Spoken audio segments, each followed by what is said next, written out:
Hello. आज आहे Sunday आणि संडे स्पेशल आपण सगळेच लेट उठतो, पण आज मी उठली आहे लवकर कारण माझी पाळी आहे गणपतीच्या मंदिरामध्ये.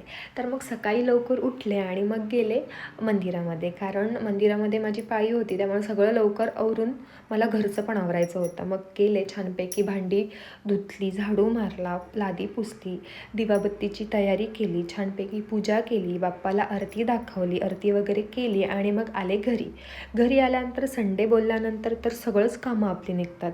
मग आधी ह्या दोघांच्या बॅग वॉश करून घेतल्या, कारण ट्युशनलासुद्धा सुट्टी होती. मग बॅग वॉश वगैरे करून झाल्यानंतर मग फिश बाऊलसुद्धा मला वॉश करायचा होता, तोसुद्धा वॉश करून घेतला, कारण पाणी खूप खराब झालं होतं. छानपैकी घरसुद्धा क्लीन केलं आणि आज सगळ्या झाडांना मी घरातलं पाणी घातलं, कारण आज मी सगळी झाडं भाहेर काढली होती. छानपैकी मग इकडचं आवरलं आणि मग गेले वरचंसुद्धा सगळं क्लीन केलं. गरम पाणी आणि दूध एकीकडे उकळवत ठेवलं. दुधाचा थोडा जरी लक्ष इकडे गेला ना की हा दुधाचा असा सगळी वाट लागून जाते. कपडे लावले मशीनला आणि मग ह्या दोघांच्या अंघोळी करून घेतल्या. हेअर खूपच ओले होते, मग ड्राय करून घेतले. छानपैकी नाश्ता करायला बसलो, नाश्ता वगैरे केला आणि मग निघाले घरी जायचं प्लॅनिंग असं होतं की सुट्टी पण आहे आणि काम पण होतं. गरम पाणी प्यायला घेतलं बॉटलमध्ये, पण एवढे चटके लागले, खूप गरम पाणी होता.